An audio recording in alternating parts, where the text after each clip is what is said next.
Listo, grabando también. Gracias, Efraín. Eh, sí, bueno, de nuevo, ya que estamos ahora grabando, gracias a todos por venir. Soy Brian Sagreo, los que no me conocen, soy Data Scientist en una empresa que se llama The Bridge. He trabajado con Python harto tiempo, como unos 10 años yo creo que ya llevo con eso. Así que me aventuré a dar estas sesiones de Python para que los que no están tan familiarizados puedan aprender los conceptos básicos y ponerse en marcha con cualquier proyecto que quieran iniciar solo, o si están trabajando en algún rol de datos o similares para que puedan quizá tener alguna que otra herramienta extra ahí en la cajita. Esa es la idea para hoy día. Entonces, vamos a compartir. Ya, creo que ahí pueden ver en mi pantalla todo bien, ¿cierto? Sí, se ve todo bien. Ya, excelente. Aviso que yo voy a estar leyendo el chat por si tienen comentarios, así Brian se puede desempeñar en estar en el tutorial más que nada. Ya, ¿Ya? muchas gracias, Efraín. Por aquí, Efraín es nuestro coordinador de la comunidad de inteligencia artificial y él fue el encargado de hacer toda la logística detrás de esto, así que muchas gracias. Ya, vamos, entremos un poquito ya en materia. Hoy día vamos a ver la segunda parte de este tutorial de Python. La primera la hicimos hace un tiempo ya atrás, hace como un mes atrás, donde vimos la mayoría de este notebook que está acá. Y que ustedes no vinieron la vez anterior, pero sí saben un poquito de Python, ya están habilitados para poder seguir lo que vamos a ver hoy sin mayor problema. Lo que sí tienen que saber es que estamos en algo que se llama Jupyter Notebooks, que son un ambiente que nos da Google. Google nos presta un computador con algunas capacidades como todo esto a ver cuánto dice, una parte dice, creo que actualizaron porque ahora no me dice cuánto tiene RAM ni disco, pero ahí dice, ahí sí, sí.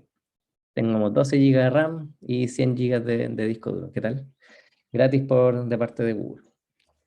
Y esto de aquí es un notebook, es decir, son pequeñas celdas de código que se van ejecutando. Yo con Shift Enter las voy ejecutando y vamos avanzando.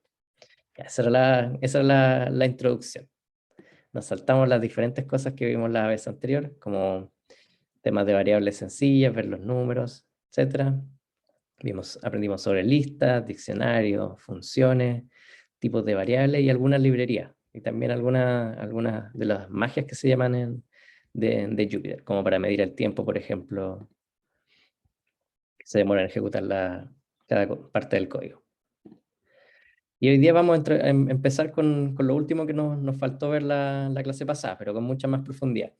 Así que les quería presentar primero NumPy. NumPy es una librería que es fundamental para trabajar con datos. Bueno, como está en una comunidad de inteligencia artificial, está bien ligado con trabajar con datos, así que por eso el énfasis en esta librería para hoy día. Vamos a ver hoy día NumPy, Pandas con mayor detalle y también un poquitito de otra librería que se llama Seaborn. Entonces vamos con NumPy primero. NumPy sirve para trabajar con números, con mayor rapidez que lo que nos ofrece Python nativo, por así decirlo. Entonces vamos a empezar a ver las primeras celdas de código. Primero importamos NumPy y lo llamamos NP, como es una convención en el mundo del desarrollo en Python. Entonces lo primero que hacemos es crear un array de NumPy a partir de esta lista que tiene los números 2, 3, 4. Lo transformamos en un arreglo con esta sintaxis de aquí. Entonces, este A va a ser un array. 2, 3, 4. Esta es la forma que tiene Python para mostrarnos los arreglos de NumPy.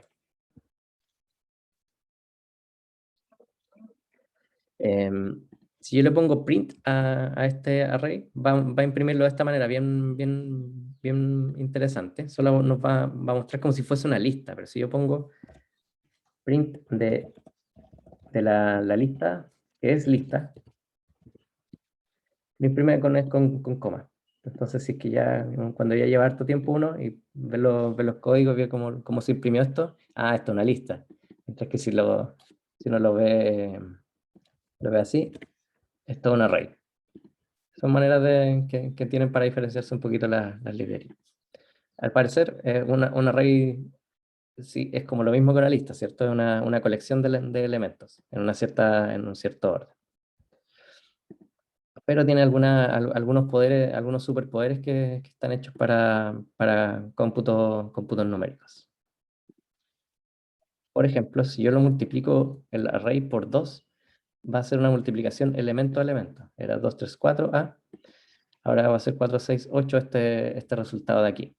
Pero en cambio, si yo tengo una lista, no me va a funcionar esto que estoy haciendo acá. 2, 3, 4, si tengo la lista, lo multiplico por 2. Por defecto, Python hace la concatenación de listas. Entonces voy a tener esto me arroja una lista 2, 3, 4, 2, 3, 4.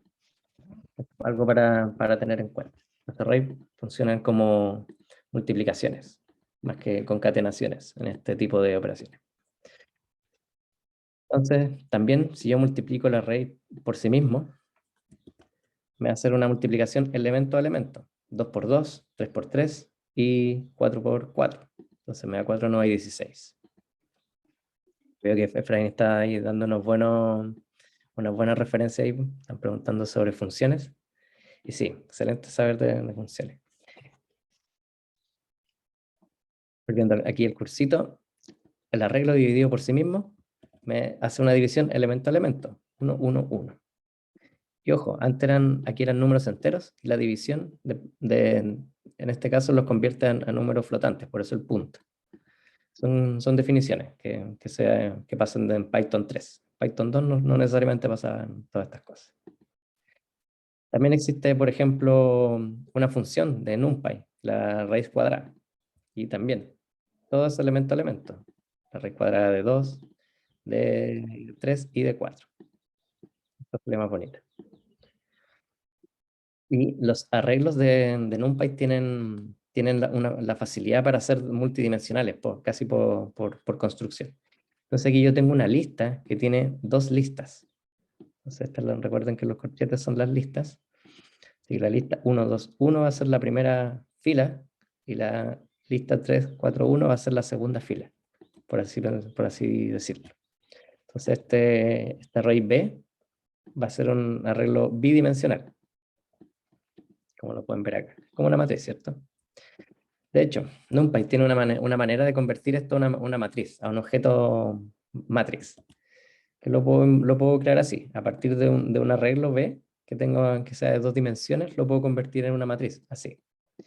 ¿Y para qué me sirve esto? Bueno, vamos a ver pronto para qué puede servir. Recuerden que aquí B sigue siendo un arreglo de 2 dimensiones, no es la matriz. B por A hace la multiplicación casi elemento a elemento. Cada fila de B es multiplicado por A. Esa es la idea. Así que 1, 2, 1 se multiplica por 2, 3, 4. Así que nos da 2, 6, 4. Y después 3, 4, 1 se va a ver multiplicado por A también, que era 2, 3, 4. 6, 12 y 4. Entonces, NumPy automáticamente encuentra la dimensión donde calza la dimensión la buena dimensión para multiplicar, por así decirlo. Como B es de forma de 3 por 2 y A es de 3 por 1, o de 1 por 3, a ver, no, 1 por 3. Lo multiplica por donde está el largo que corresponde. Y NumPy, como es una librería para trabajar numéricamente, también tiene la operación de multiplicación como de matriz. Entonces B lo multiplica como si fuese una matriz y A. Entonces eso me da 12 y 22. Ahí con la formulita de multiplicar como se ve en la universidad, por ejemplo.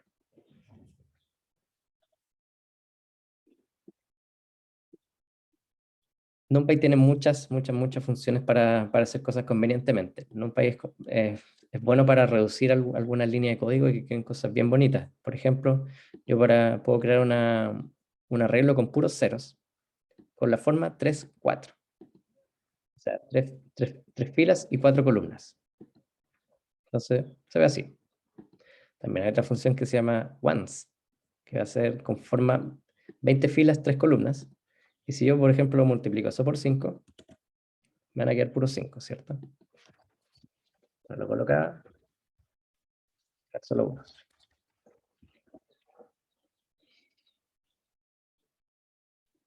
También está hay así como ojo, pero por así decirlo, tiene que ser la matriz identidad, esa es la definición de esto.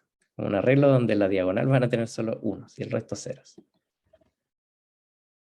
Son más matemáticos, saben que esto es muy útil tenerlo a mano. También tiene montones de otras cositas, como por ejemplo tiene el número pi incluido. Python también lo tiene, pero en una librería que se llama Math, como matemática. Pero nosotros estamos viendo NumPy, porque NumPy suele ser más rápido, más sencillo de escribir. Eso es súper útil ir viendo. Veamos entonces ahora otra operación de NumPy que se llama arrange, que es casi lo mismo que range de Python, pero si ustedes recuerdan, range de Python me devuelve un objeto range, no me devuelve como una lista. Yo lo tengo que transformar a una lista para poder verlo así. He hecho esto, pero vamos a ver. Seguramente va a funcionar. Sí, funcionó. Creo un arreglo a partir de un range, pero NumPy lo tiene listo, un arrange 10. ¿Por qué pasa esto? Acuérdense que range es como un generador, no evalúa todos los números que se le dice que van a aparecer, como un objeto especial de Python. Entonces, arrange es la versión de NumPy de range, y que crea esto de inmediato. Lo materializa, por así decirlo.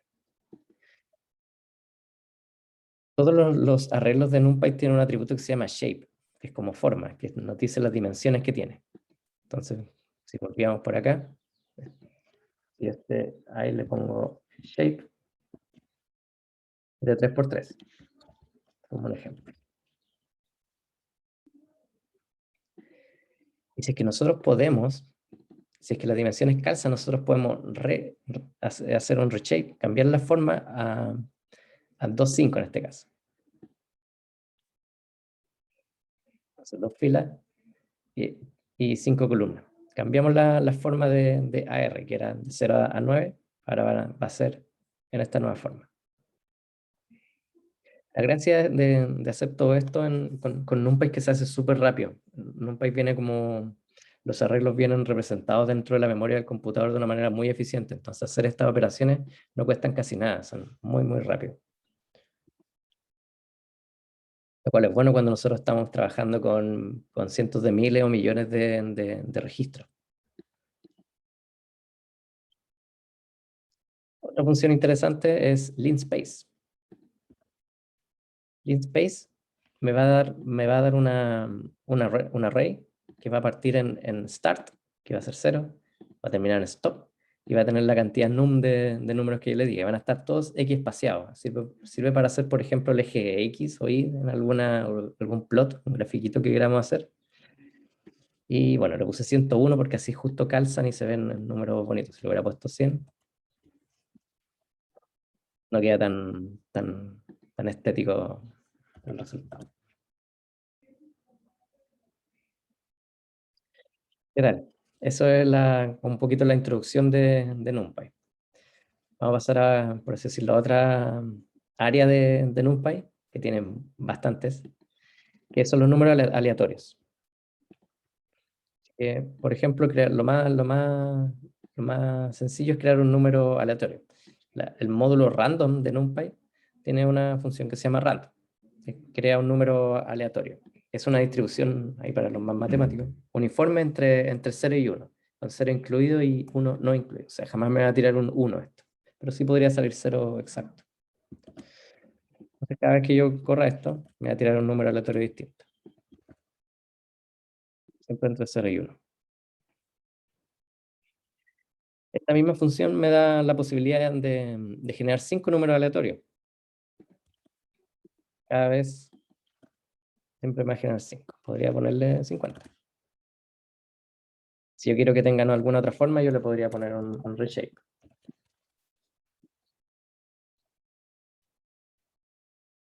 Así que no hay límite. Uno puede empezar a combinar todas estas distintas operaciones en distintos arrays.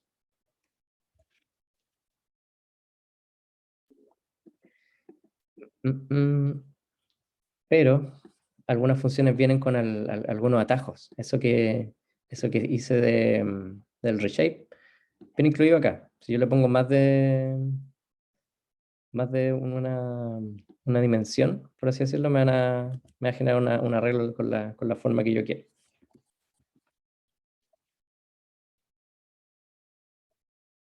Una manera inteligente de construir los parámetros de estas funciones. Eso era por el tema de RAM, de generar número aleatorio entre 0 y 1.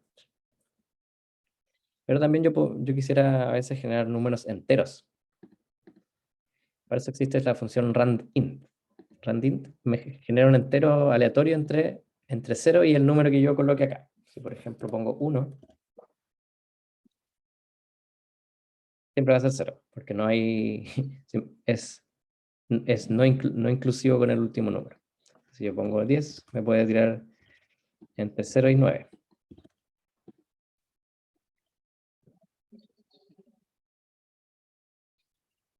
Y también puedo cambiar el rango. Si bien manualmente, si yo quiero un número, por ejemplo, aquí estamos actualmente entre 0 y 9, si yo quiero entre 0... no, perdón. Me confundí un poquito, iba a hablar de algo del RAND, pero esto es del RANDINT. No, para el RANDINT puedo crear rangos para que salgan estos números. Por ejemplo, va a ser entre 10 y 100, no inclusivo, así que solo puede llegar... Ay, mire, salió 99 a la primera.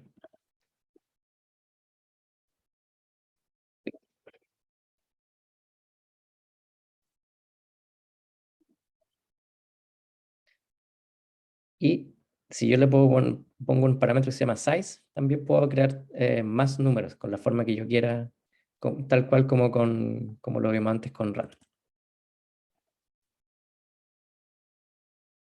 Y una uniforme no es la única manera de sacar números aleatorios. Hay montones de variables, perdón, de distribuciones de probabilidad, y NumPy tiene todas las que ustedes puedan pensar, que son las típicas, están. Por ejemplo, la normal existe. Por defecto es la normal 0,1, con media 0 y varianza 1, división estándar 1, perdón. Pero también yo puedo cambiar los parámetros. Pues, puedo crear una centrada en 100 con dispersión de 10. Y además voy a hacer con esta forma todas estas muestras de esa misma distribución. Bueno, sé que está centrada en 100 con dispersión 10, así que todos los números van a estar en general cerca de 100. Eso les quería comentar brevemente de los números aleatorios. Hay montones de otras como maneras de manipular los resultados, pero les dejo para que les muestro que esto existe para que después sigan averiguando. Damos otro truquito. En algún momento les mencioné que en un país rápido, ¿cierto? Vamos a crear 1.000.000 de unos. Se va a hacer 1, 1, 1, 1, 1.000.000 de veces. Y yo voy a querer sumar los números de C. Para hacer eso, lo puedo hacer de la manera manual, que es recorrer, hacer un ciclo for por cada número en C, al resultado que va a ser S, la suma, le vamos a sumar N. Entonces, sí, esta magia de acá, por si acaso, se llama, esto es uno de las gracias que tienen los Jupyter Notebooks, que me ayuda a medir el tiempo de lo que se va a demorar en ejecutar esta celda. Así que veamos. Demoró 314 milisegundos. Aquí ya tienen un poco el spoiler. Si yo, en vez de hacer esta suma manual, de recorrer elemento a elemento, yo aplico la suma de NumPy en este array, lo va a hacer mucho más rápido. Se demoró 1.35 milisegundos. ¿Por qué es 300 veces más rápido? Porque la manera de operar por debajo es más eficiente. Por así decirlo, todos los numeritos de C están guardados muy cerca dentro de la memoria en el computador.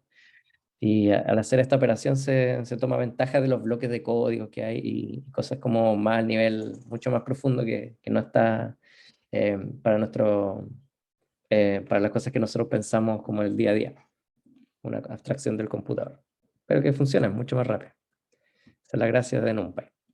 Así que ustedes pueden ocupar NumPy, ocúpenlo, pero ojo que la ganancia es cuando tengan números, arreglos grandes en general, no números grandes o chicos. Si es que tienen una colección grande de números, piensen en ocupar NumPy. Esta es como la enseñanza de ocupar NumPy. Hay otra librería que es pero muy importante que se llama Pandas, que es para, básicamente, nos ayuda a trabajar como en R, como los estadísticos, y nos acerca un poco al trabajo con planillas, como en Excel. Pandas sirve para tener tablas, básicamente, y operar con ellas. Y es súper rápido. Y es súper rápido porque todo lo que hace Pandas está hecho con NumPy. Entonces, si ustedes están ocupando Pandas, están ocupando NumPy sin saberlo. Así que empecemos aquí con Pandas. Como estos números, vamos a crear algo que se llama una serie. Series.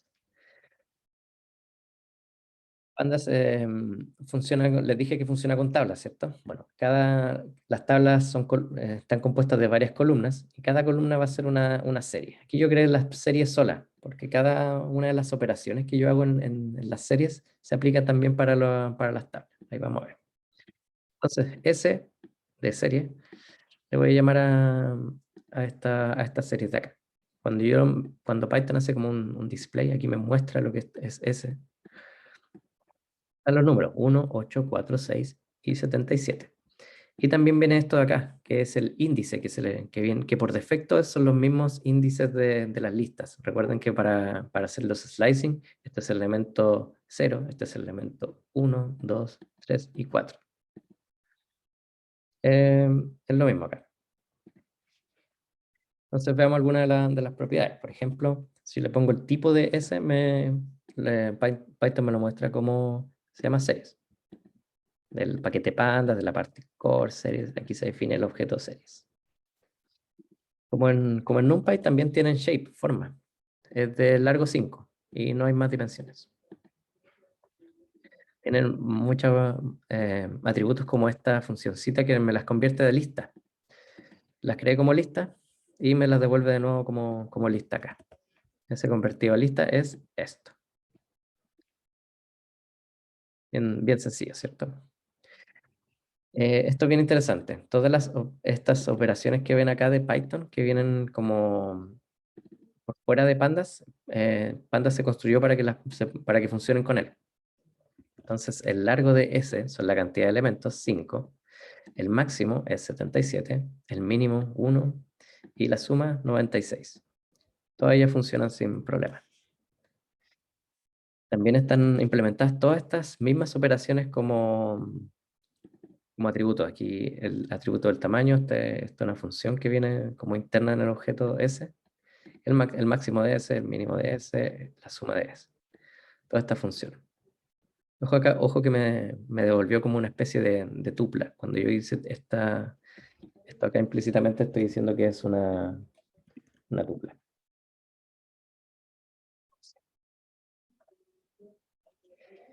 Entonces, ya le había dicho, existe el índice de esta serie. Esto me la muestra así, un rango de entre 0 y 5, con espacios de 1, de saltos de 1 en 1. Si yo convierto este índice a lista, también no hay problema. Yo lo puedo, por así decirlo, hacer un cast de este índice a lista. Si acaso, si es que estoy yendo muy rápido, ustedes me pueden decir ahí por el chat, me avisan si es que quieren repasar alguna parte que estoy yendo quizá muy rápido. Aquí estamos atentos. Como, igual que en NumPy, en Pandas se pueden hacer cosas como esto, como por ejemplo sumarle 2 y va a entender que es elemento a elemento. Entonces este index va ahora a partir en 2 hasta 7. 7 no inclusivo. Podemos cambiar el índice, por ejemplo. Podemos asignar ahora el índice como el índice más 2. Entonces, si vemos ahora la serie, va a ser 1, 8, 4, 6, 7, 7, pero en vez de ser de 4 perdón, de 2 a 4, va a ser de 0 a 4, va a ser de 2 a 6. Podemos cambiar el índice. Muy parecido a NumPy, si yo hago operaciones como multiplicar, elevar al cuadrado, raíz cuadrada, todo eso, lo hace elemento a elemento. Entonces, cada uno de estos elementos por 2 menos el cuadrado me va a dar estos números de acá. Y se mantiene el índice. Todas estas operaciones funcionan ya que tienen el mismo índice. Así que es bien interesante eso. Ahora empezamos a ocupar estos índices. Recuerden que partimos de 2 a 6. Existen dos funciones para indexar. Como en las listas.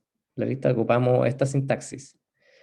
Ahora vamos a tener que agregarle un punto loc para ocupar el índice. Como por así se llama como localizar. Es como la idea del nombre. Entonces nosotros vamos a buscar el índice. No sé por qué dije 6. 2. El índice 2. Y me va a volver 1, ¿cierto? Porque acuérdense que ese es esto de acá. Entonces cuando buscamos el elemento 2, me da 1. Existe otra función para buscar que se llama iloc. Iloc, por favor, es muy distinto que loc. Iloc es el localizar, pero con esta i me dice que va a ocupar la indexación de las listas de Python. O sea, me va a ignorar este índice de acá y va a asumir que va a ser un rango entre 0 y el largo de la lista menos 1. O sea, de la serie menos 1. Entonces, el elemento 0 va a ser este mismo 1. Por eso me imprimen el mismo número. Sigamos viendo, loc, si hago loc, buscamos el elemento 6, el 77. Aquí me va a tirar error, porque si yo busco el iloc 6, no existe, porque solo hay 4 elementos. Me va a llegar hasta el iloc 4 nomás, va a ser válido. 5 y 6 ya no. Entonces, error, index error.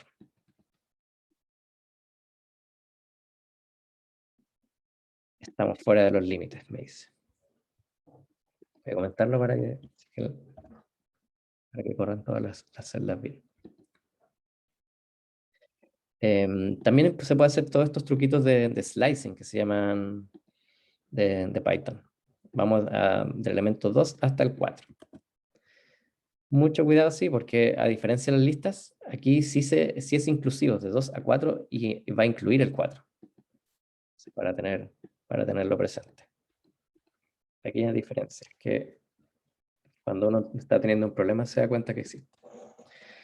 Con iloc, como se indexa como las listas, se hace sin esta inclusión del último elemento. O sea, no me va a incluir el 6.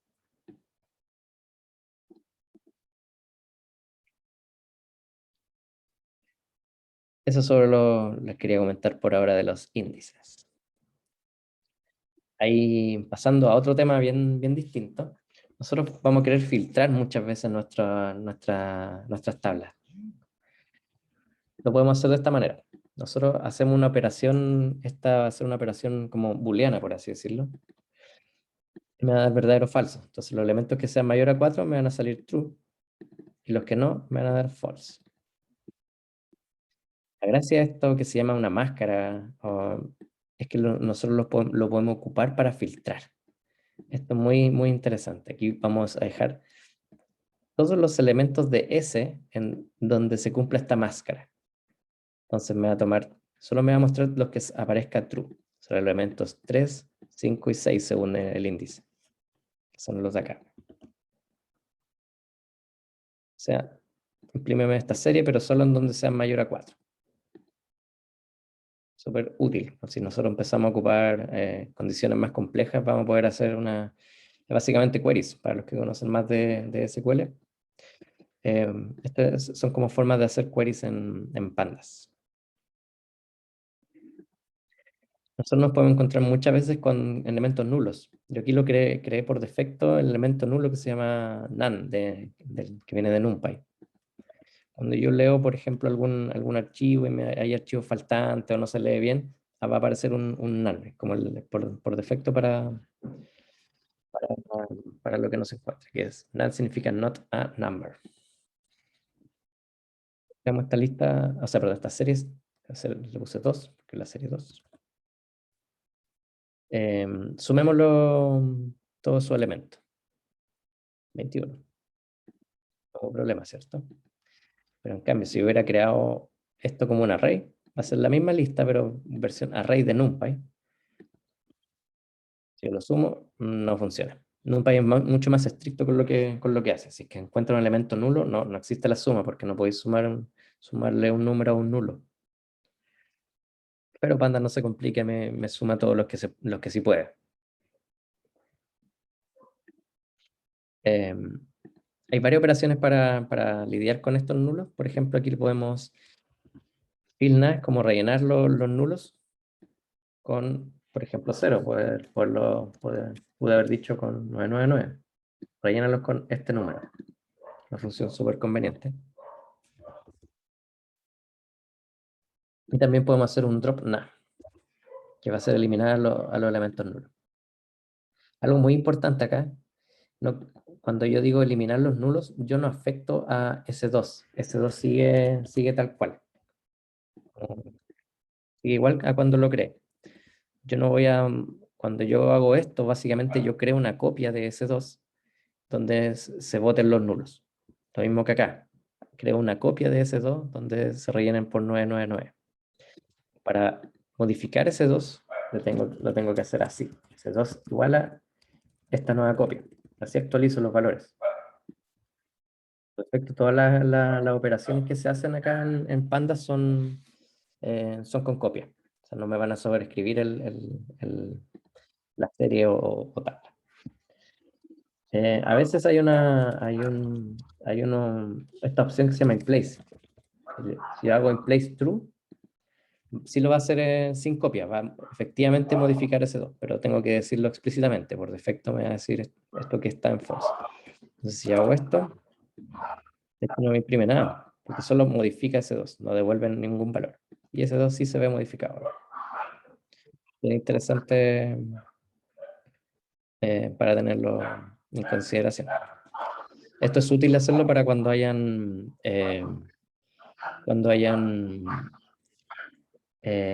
estoy justo de memoria. No quiero hacer copias todo el rato porque se me puede llenar la memoria RAM.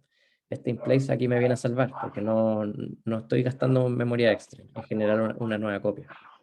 Por eso es súper útil. Aquí están preguntando por las funciones. Vamos a hacer un mini paréntesis para aprender de algo que se llama las funciones lambda.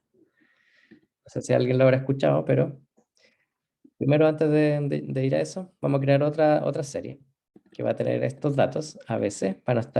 Se pueden hacer series de strings, de números, de enteros, flotantes, de distintas cosas. El index yo lo voy a dejar entre 1 y 3, o sea, 4 no inclusivo. ¿Por qué no? ¿Por qué? Porque no quiero que partan serios. Son como mis letras del abecedario. Incluso también le puedo poner un nombre, letras, que se muestra acá. Una nueva serie. Le puse más argumentos esta vez. Y creemos una función súper sencilla. F de x, que me va a devolver x más 1. Entonces, cuando yo hago un display de esta función f, me muestra esto lo que es f, una función. Cuando yo la llamo con 10, me va a devolver 11, obvio. Y aquí es donde existe quería mostrar las funciones lambda. Esta LF va a ser una función de lambda function, por eso el nombre. Así se define, súper rapidito. Cuando una función cortita, chiquitita en una línea, yo la voy a puedo crearlas con lambda. Lambda es una palabra clave de Python para crear esta función. Entonces yo pongo lambda y el nombre de la variable, pues casi siempre no ocupa x, pero puede ser cualquier cosa, puede ser c, por ejemplo. Y el resultado es lo que viene a la derecha de los dos puntos, que va a ser c más 1. Entonces, ¿qué es el f? Es una función. Una función que si yo la llamo con 10 me devuelve 11. Hace lo mismo que f, pero en vez de crearlo en dos líneas la hago en una. Porque es básicamente para crear funciones casi que uno necesita crear una sola vez, que son chiquititas, que no necesita que algo sea una función para que entre dentro de otra cosa. Para eso sirve la función lambda. Entonces, ¿para qué lo vamos a hacer? Para convertir a mayúsculas. Esa va a ser nuestra función lambda. Cuando yo tengo un string y le pongo el atributo como función upper, me lo convierte en mayúscula. Entonces, este string que está en minúscula, ahora dice esto. Este string está bueno, ya no está en minúscula, ¿cierto? Entonces, map. Esta es algo nuevo que tienen las series. Para ustedes, perdón. Siempre está. Necesita una función. Este argumento acá tiene que ser una función. Así que yo creo rápidamente una función lambda que me va a devolver la versión en mayúscula del string. Entonces, si hace 3, que son las letras A, B, C en minúscula, acá le hago un mapeo, donde a cada elemento le aplico esta función lambda, me devuelve las letras aquí en mayúscula. A ver si. La opción era ocupar def, U le voy a poner, U de S de string, turn S, S3,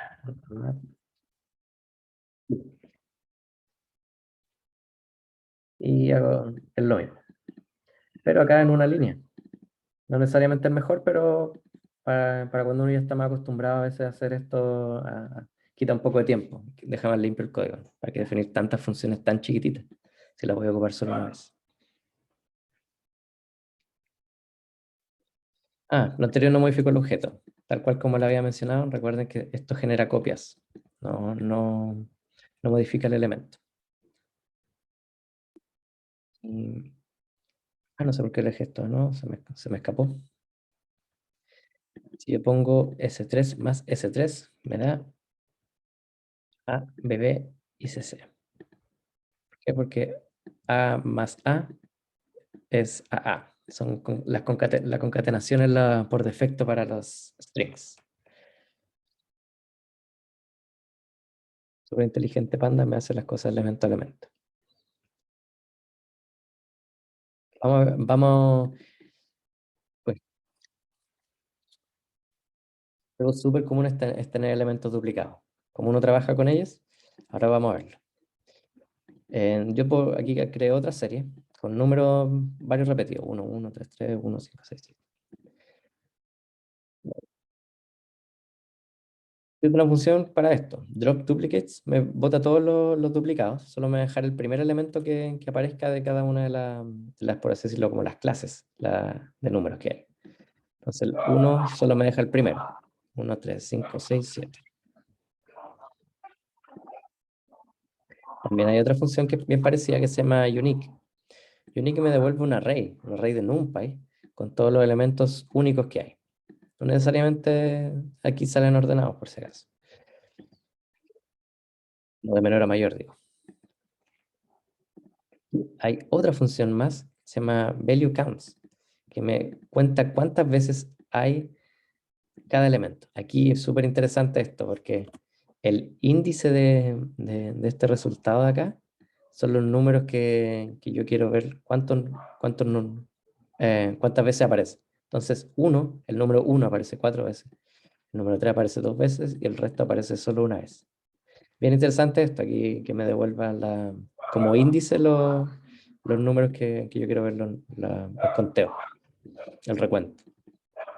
Esa es una de las gracias que tienen los índices, sirven para hacer esta como forma de ver los datos bien ordenados.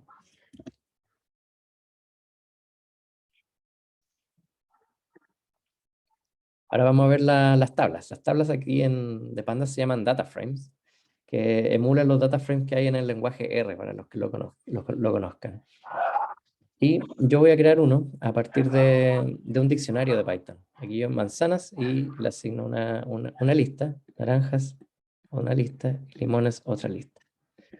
Una lista de compras. Entonces por eso le puse ese nombre. Y lo creamos con esta data de acá. Cuando me lo muestra se ve así. La manzana, los elementos, naranjas los elementos, limones los elementos. Y este es el índice, aquí lo que se ve en negrita, 0, 1, 2, 3. Por defecto, igual que en las series. Todo lo que hemos hecho en todo este tiempo con las series se aplica para los data frames. Salvo algunas cosas nuevas. Por ejemplo, ahora tenemos columnas. Si yo pongo punto .columns, es un atributo que son todas las columnas que tiene el data frame. Entonces el índice de estas compras, el mismo índice de acá, tal cual como lo vimos antes.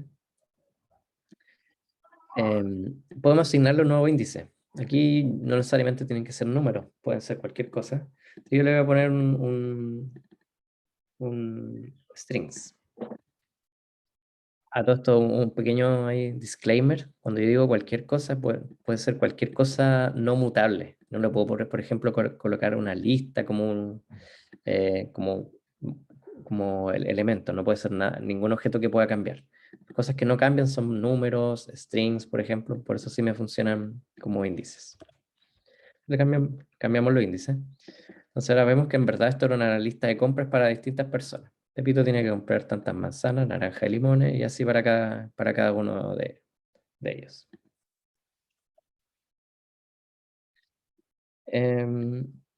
Ahora algo nuevo, les voy a mostrar algo nuevo que tienen los data frames. Podemos seleccionar una de las columnas. ¿Cómo? Con esta sintaxis muy parecida a la de un diccionario o una lista. Simplemente pongo dentro de los corchetes el nombre de la columna que yo quiero acceder. Otra manera de hacerlo, que es esta, pero esta no la recomiendo mucho, porque si bien se ve hermoso, como hacerlo así, es confuso. No sabes si es que para alguien que está viendo esto por primera vez y no sabe bien qué tiene esto como columna, va a pensar que quizá manzana es como una especie de atributo de un objeto compras, más que entenderlo como si fuese una columna o un data frame. Esto es mucho más claro en ese sentido, así que les recomiendo siempre ocupar esto. Esto es solo para presumir, que es muy bonito. Vemos el tipo de la columna. Y es una serie. Todas las cosas de series que vimos son las columnas de todos los data frames. También puedo hacer, por ejemplo, una selección múltiple. ¿Cómo? Tengo que poner doble corchete. ¿Por qué? Porque el primer corchete es lo que el de la indexación, mientras que el de adentro es una lista. Aquí yo le estoy pasando una lista con dos elementos. Una lista con manzanas y limones. Tengo que pasarle una lista de columnas, en esencia, para poder llegar a toda esta selección múltiple. Y me devuelve un data frame cuando yo hago esto.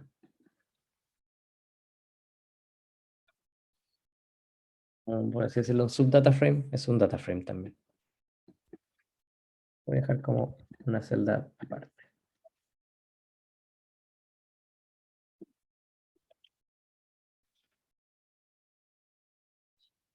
Al igual que con las series, podemos hacer el lock para acceder a elementos de acuerdo a los índices. Recuerden que los índices ahora son estos nombres. Voy a hacer un punto lock con Pedrito. Y aquí seleccioné solo una fila, pero aún así va a ser una serie. Como pueden ver. Aquí cada una de las columnas va a ser van a ser los índices en este caso. Por lock, lock. O compras iLock Pedrito, no me va a funcionar. Porque iLock me pide que sean la indexación de las listas. Por ejemplo, aquí el primer elemento va a ser 0. Que corresponde al de Pepito. Pedrito es el segundo elemento. En numeración Python eso es el 1. Ahí me sale el 235 de Pepito. Eso es como en general lo básico para poder como seleccionar y jugar un poco con los data frames. Hay hartos atributos muy parecidos a los de los arreglos de NumPy y de las series. Por ejemplo, el largo me va a dar cuántas filas hay. También tiene un shape, su forma, 4 columnas y 3 filas. Size me va a dar esto por esto, cuántos como registros hay en total. El máximo, cuando yo hago el máximo me lo va a hacer por cada una de las columnas. Me hace un máximo por columna, por defecto. Si yo pongo el axis aquí, por defecto es 0. Si yo pongo 1, me puede hacer el máximo a lo largo de cada una de las filas.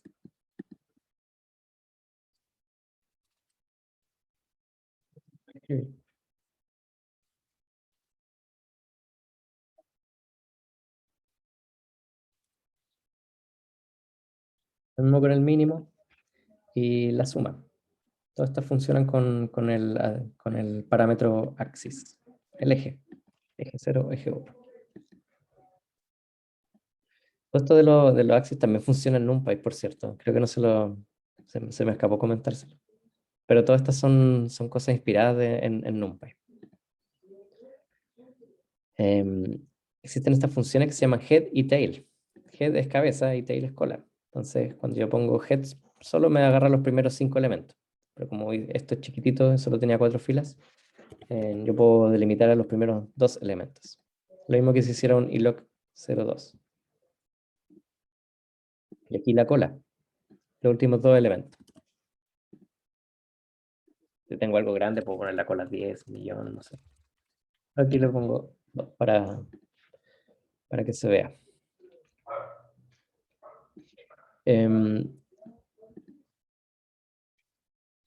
Aquí vamos a crear una nueva columna que se llama sandías.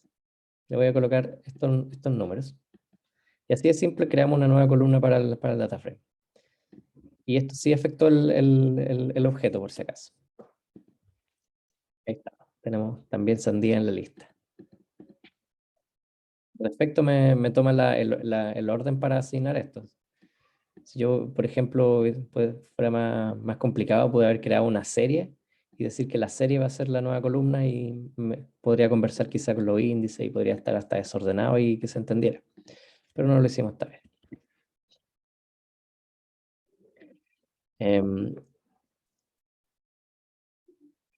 Hay una función que se llama info, que me da, obviamente, información sobre las columnas que son. Por ejemplo, el número 0, este es como el índice pythoniano. La columna, cuántos no nulos hay, qué tipo tiene cada una de las columnas. Y así. Y también me dice cuánto ocupa en espacio en memoria, así que eso es interesante. Hay otra función que se llama describe, que me describe obviamente el data frame, las distintas columnas que tenemos acá. Vamos a calcular las distintas estadísticas. Aquí quedaron en el índice distintas cosas. El count, el conteo, el recuento, 4 ahí, cada uno. El promedio, la desviación estándar, y aquí son los distintos cuartiles. El mínimo es como el cuartil 0%, o sea, el percentil, perdón, 0%, aquí el percentil 25%, el percentil 50, 75 y 100. Bien interesante para saber cuando hay algún valor extraño que se salga de la norma. Describe, siempre ocúpenlo, es muy útil. Creo que esto que les voy a mostrar ahora es quizá lo más útil que van a ver de toda la clase, así que atención. Ahora vamos a ver cómo leer archivos y escribir archivos. Súper, súper útil. En Pandas hay dentro del módulo útil, que es son solo herramientitas de ayuda, parte de testing, mixed data frame, me crea un data frame de ejemplo. Aquí yo pude haber bajado algo de la internet, por ejemplo, pero yo quise ocupar este porque tiene de todo. Tiene aquí número entero, strings y también fechas. bien interesante que las vamos a ver en un segundo. ¿Cómo guardar a un CSV? Así. ¿Cómo? Con toCSV le ponemos el nombre de la ruta. Por defecto aquí me lo va a guardar en la misma carpeta en donde estamos. Y aquí puse esta opción para que no me guarde el índice, para que lo ignore. Entonces, listo, lo guardamos. Vamos a leerlo, como ya está guardado ahí mismo. Con reads CSV, con pandas.reads CSV, ponemos el nombrecito acá y me aparece. Lo recuperamos, lo guardamos y lo recuperamos. Si yo no lo hubiese puesto esa opción, vamos a comentarlo.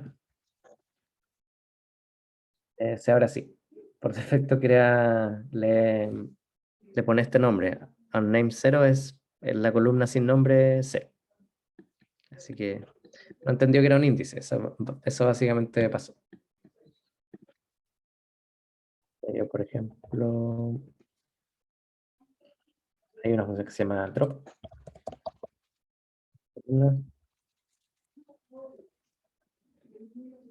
Ahí sí lo boté esa columna indeseable. Pero que no habría habido necesidad si es que yo le ponía la opción de acá.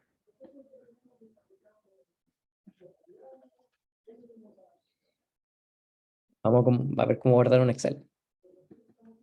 Súper fácil, tu Excel. Hay varias opciones acá que no le estoy mostrando. Por ejemplo, yo puedo elegir en qué nombre ponerle la hoja del Excel. Hay varias opciones que le invito a ver en la documentación. Pero para ser más breve, dejamos tu Excel. Y lo mismo, Pandan Read Excel. Seguramente si que ustedes están como ocupando una instalación fresca de Python con científicos, les pueda pedir que instalen un paquete para poder hacer esto, como una especie de paquete especial para poder escribir y leer Excel, pero se baja súper rápido y no hay mayor dificultad. Entonces, leemos el Excel, ahí nos pasa lo mismo. Leyó una columna que no nos interesa. Vamos a ponerle drop.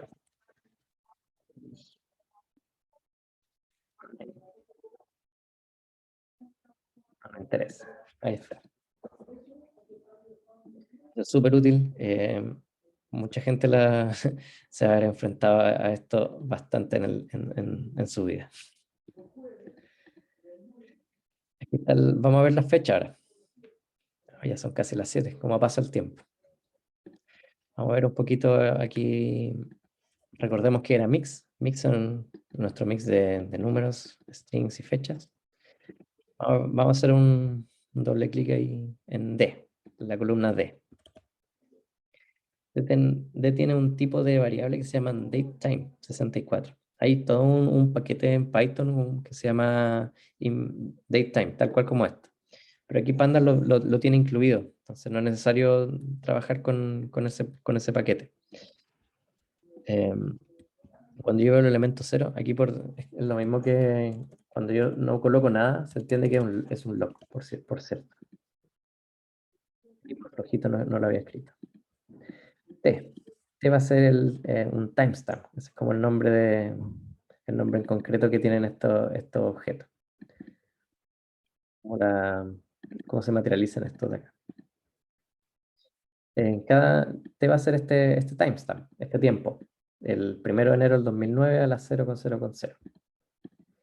Vamos a sacar varios atributos como el día, el mes, el año y una versión string.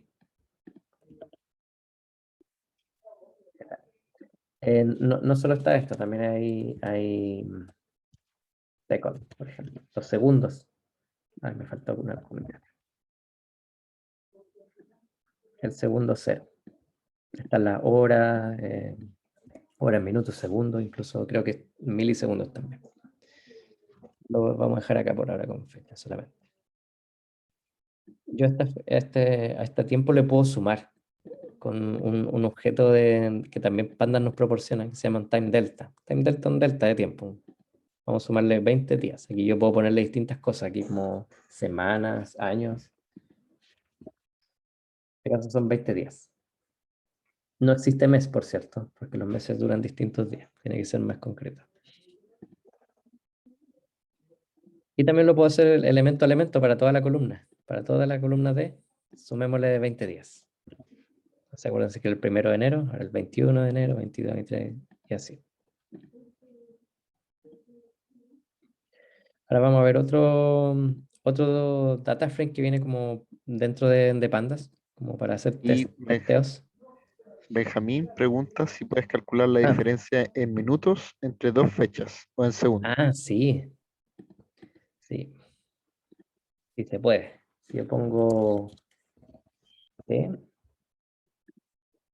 T menos T más time delta, mm, mm, ¿cómo funcionará? Mm, sí, de hecho ahí está.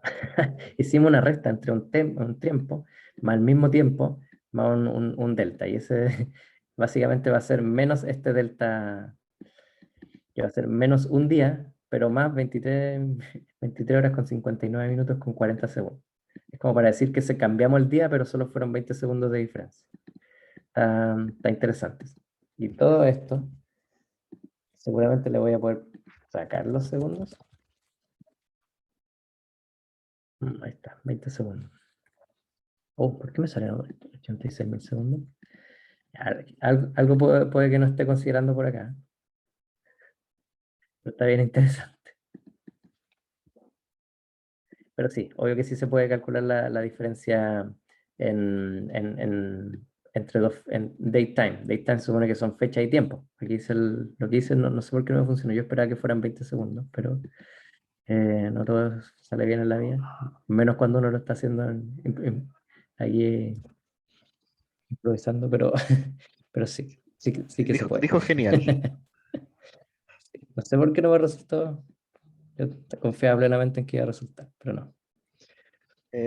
O sea, yo temo que no te esté resultando por cosa de que el tiempo está en universal. Entonces, cuando lo veis segundos, te está devolviendo qué cosa, en vez del tiempo como de diferencia nomás. Pero ahí hay que ver, ¿no? Marcelo Herrera dice que eso es 60 por 60 por 24 menos 20 segundos. El 86.380. Pero perfecto. Eso es como un día. Es como por alguna Sí. razón esto de acá. mm, Es un día menos 20 segundos. Bueno, aquí hay como una diferencia de un día muy extraña que no sé por qué pasó. Pero bueno.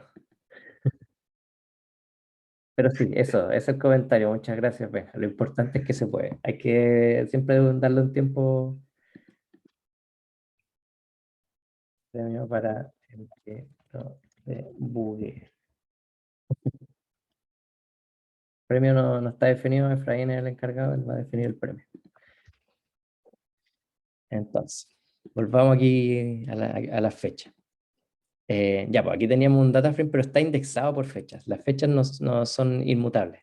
Entonces, no hay problema para indexar con ellas. Es más largo, tiene todo este elemento acá. Desde el 3 de enero del 2000 hasta el 11 de febrero.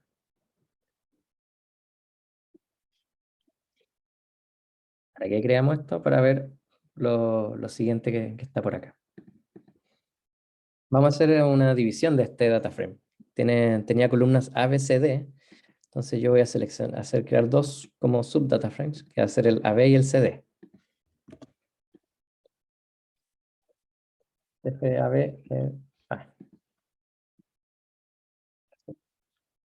ahí está. FAB solo tiene las columnas AB y el otro las columnas CD. ¿Cierto? Merge y join y concat. Eso es como lo que les quería mostrar de pandas, casi lo último ya. Merge y join son básicamente los joins que hay en SQL, pero hay una pequeña sutileza entre ellas. Entonces, vamos a unir AB con CD, como con una función que se llama join. DFAB le hago un join con DFCD. Hay algunos otros parámetros como how, que es cómo, como un inner join voy a hacer. puedo haberle hecho un left join, haberle hecho un right join. Perfecto, o sea, pues si yo le pongo cualquier opción me da lo mismo, porque ambos tienen el mismo índice, tienen la misma cantidad de elementos, así que no hay problema. Aquí el join lo que hace es que ve los índices de cada de estos dos data frames y los une por él. Me queda así. Básicamente recreamos el DF. DF de data frame, por cierto.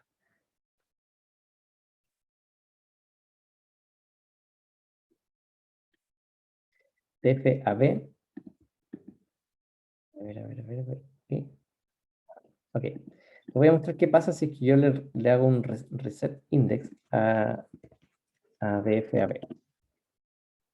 ¿Por qué? Porque está esta condición, ¿cierto? De que el join los une por el índice, como la única opción que tiene. Si yo tengo dos data frames que no tengan el mismo, que tengan una columna en común, no necesariamente el índice, también puedo unir por ella.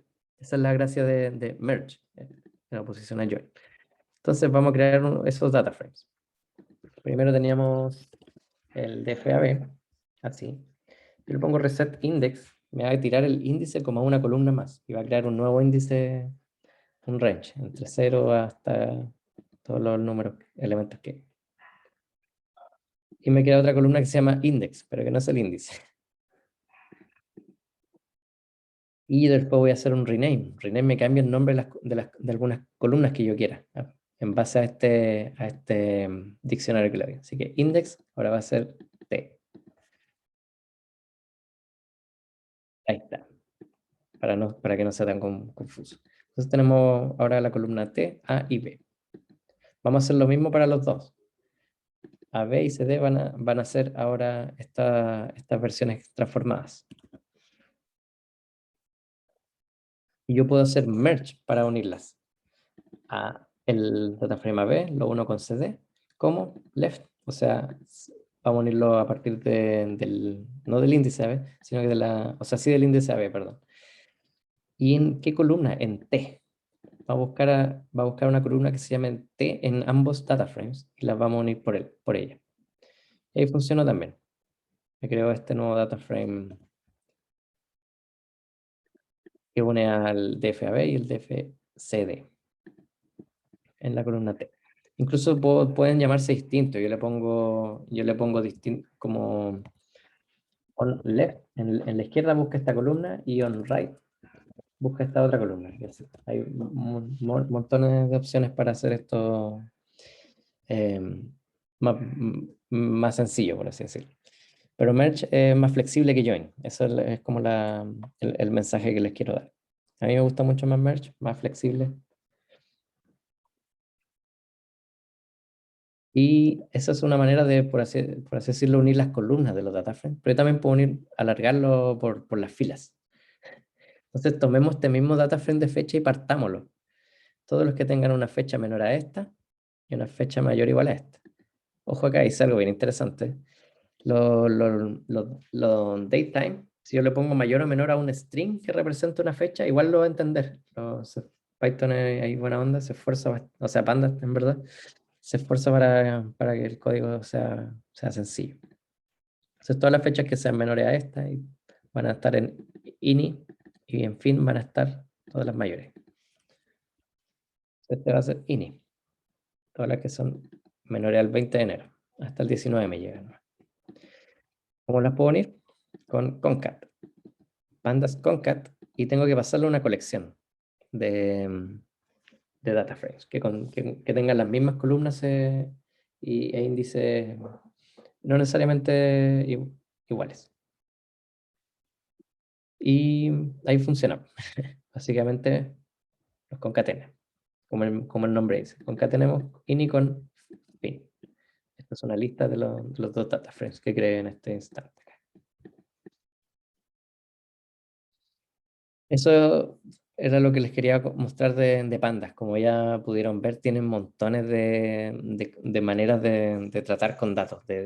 Casi todo lo que se puede hacer con SQL se puede hacer aquí con pandas. Básicamente les mostré cómo hacer joins. Esto el concat es como el union de SQL. y distintas cosas, rellenar, imputar, etcétera, etcétera. Ahí veo que me preguntan, ¿esto es similar a PyTorch? Pregunto de la total ignorancia.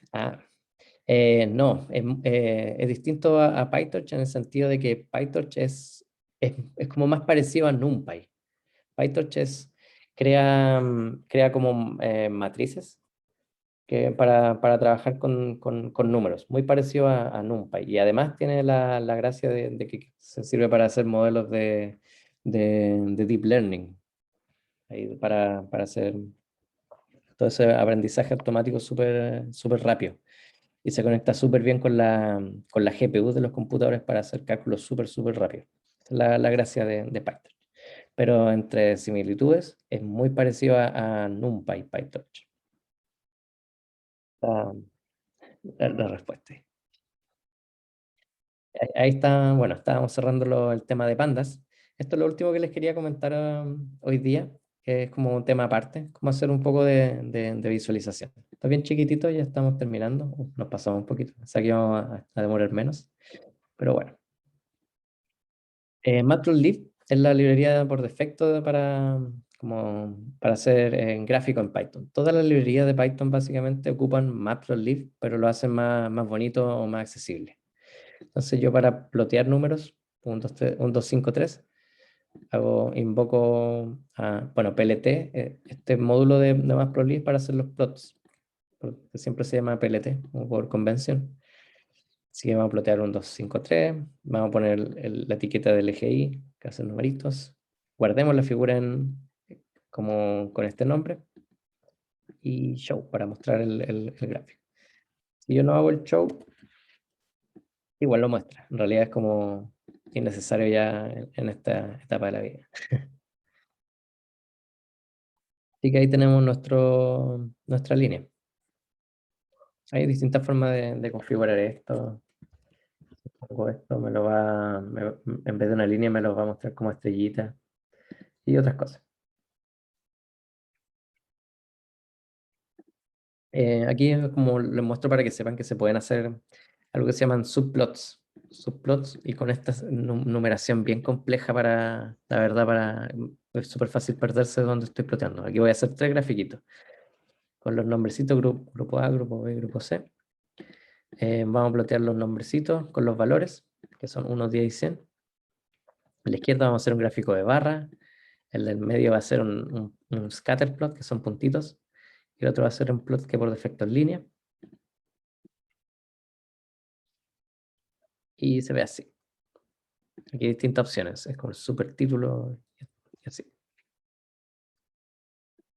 Hay otra cosa interesante. ¿Recuerdan el data frame de fechas? Por defecto me toma acá el índice como estas fechas. Cuando yo le paso unas series que tienen un índice que es de fechas, lo va a tomar aquí Matplotlib por defecto. Bien buena onda.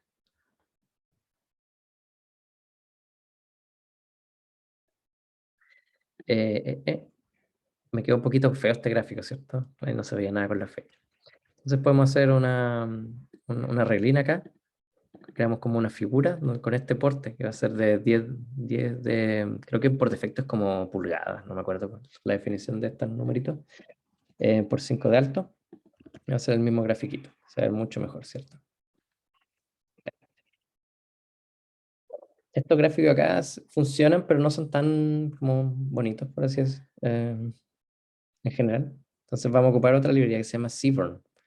Por defecto, como por convención, se ocupa SB o SNS para referirse a él. Y también tiene unos datasets que vienen precargados. Aquí un data frame viene listo, se llama tips, de las propinas.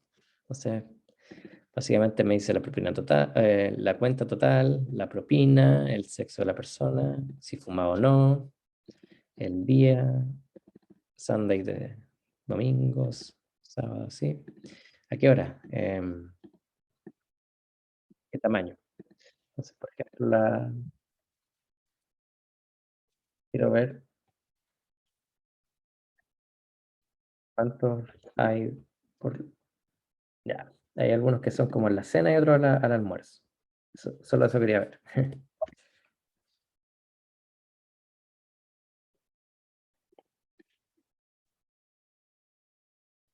Se veía nada. Ahí lo inspeccionamos rápidamente. Son 244 filas, 7 columnas. Yo aquí puedo en Seaborn dejar como una temática, por así decirlo, como una forma de ver los colores y como una estética por defecto. Y lo pongo a poner white grid y que todos los gráficos que vamos a hacer tienen una grilla. Chin, chin, chin. Y que vamos, todos los plots de los grafiquitos de Seaborn funcionan casi de la misma manera. Hay un parámetro data que le paso un data frame y elijo distintas columnas para poner el eje X. El eje X va a ser la columna total view de tips y el eje Y va a ser tip. Entonces, vamos a ver que a mayor cuenta, mayor es la propina. Lógico, ¿cierto? Bueno, no para este que no le gustó nada la comida. Podemos crear ítems cada vez complicando más este gráfico para mostrar más cosas. Por ejemplo, hay algo que se llama el hue, que es como la colorización. Luego, los fumadores vamos a poner distintos colores. Entonces aquí por defecto son azulito y naranjo. Entonces podemos ver el mismo gráfico de antes y podemos ver que a esa persona que no le gustó nada de comida era fumador. Y también podemos añadir mayor especialización. Aparte del otro color, vamos a ponerle otro estilo a los puntitos. Los puntitos, eh, los fumadores van a ser puntitos azules y ahora en vez de puntitos naranjos son cruces naranjas. Y eso, hasta acá lo dejamos como para que vean un poco de cómo funciona Seaborn. Hay montones de gráficos y cosas estadísticas, es un mundo Seaborn. Pero para que sepan que hay como una manera un poco más bonita de hacer gráficos que Matplotlib. Está Seaborn. Y llegamos al final. Alcanzamos en el tiempo, me demoré un poco más, pero aquí estamos. Espero que les haya gustado. Aquí veo que Marcelo me responde. Pero me dio un mensaje directo, perdón. No era público, Marcelo. Mm, Voy a dejar de grabar. Súper.